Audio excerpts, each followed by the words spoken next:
검찰이 공개한 공소장과 관련된 내용 사회부조팀 이재중 기자와 더 얘기 나눠보도록 하겠습니다. 자, 이게 김용현 전 장관의 공소장이잖아요. 근데 윤석열 대통령 관련 내용이 더 많다 이런 말도 있던데 왜 그런 겁니까? 네, 오늘 검찰이 이 공소사실 관련해서 보도 참고 자료 냈는데요. 이 자료 공소사실 요지에서 첫 단어가 대통령이었습니다. 보시면 대통령은 삼청동 안가에서 직접 조지호 경찰청장, 김봉식 서울경찰청장에게 비상계엄 선포 시 국회 통제를 지시했다. 이런 내용이 첫 문장입니다. 이 밖에도 계엄군 지휘부와 직접 통화한 내용들을 자세히 적었습니다. 마치 이 윤 대통령이 공소장의 주인공처럼 나와 있습니다. 검찰이 공소장에 직접 적시를 하지는 않았지만 윤 대통령을 내란의 우두머리로 또 김 전 장관을 종범으로 본 겁니다.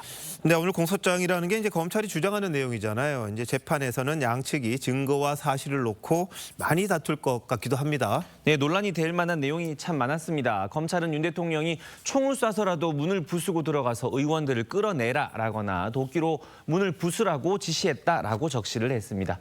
또 계엄에 동원된 군과 경찰 규모가 4,800여 명에 이르고 국회 주변에 투입된 인원만 2,500여 명이라고 했습니다. 하지만 윤 대통령은 국회가 계엄을 해제하면 이를 따를 생각이었다라고 담화를 통해서 밝힌 바가 있는데 들어보겠습니다. 국회의 계엄 해제 의결이 있으면 바로 병력을 철수시킬 것이라고 했습니다. 뉴스 시작하기 조금 전에 TV조선과 통화가 됐는데요. 윤 대통령 변호인 윤갑근 변호사도 검찰 주장을 강하게 반박을 했습니다. 윤 변호사는 객관적 상황과 맞지 않는 진술들을 근거로 일방적으로 보도자료를 내고 김 전 장관을 기소한 게 안타깝다며 황당한 얘기이자 일방적인 진술이다라고 입장을 밝혀왔습니다. 네, 오늘 검찰이 밝히는 거 보니까 윤 대통령이 국회를 무력화하고 일종의 비상입법기구를 만들려고 했다 이런 내용도 있더라고요.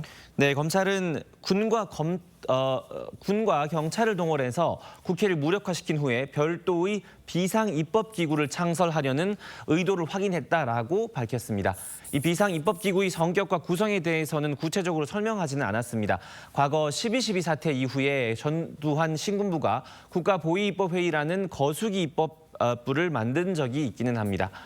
검찰은 윤 대통령이 대의민주제를 정지시키려고 했다 이런 주장을 하고 있는 건데 향후 윤 대통령 단핵 심판이나 형사소송에서도 이 부분이 중요한 쟁점이 될 것으로 보입니다. 네, 검찰의 이 수사 내용 발표 상당히 이릅니다. 계엄 선포 24일 만에 굉장히 구체적으로 수사 결과를 내놓았거든요. 앞으로 윤 대통령 수사에서도 이런 것들이 다 쟁점이 되겠죠?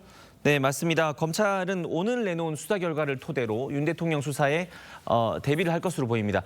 윤 대통령 수사는 공수처가 현재는 맡고 있지만 결국 기소는 검찰이 해야 하는 상황이기 때문인데 반대로 윤 대통령 입장에서는 검찰이 내놓은 사실관계와 또 증거에 대한 반박 자료를 오늘 자료를 토대로 준비를 할 수 있게 됐습니다. 네, 그러니까 검찰이 뭘 요구하는지가 또 나온다 이런 말이겠네요.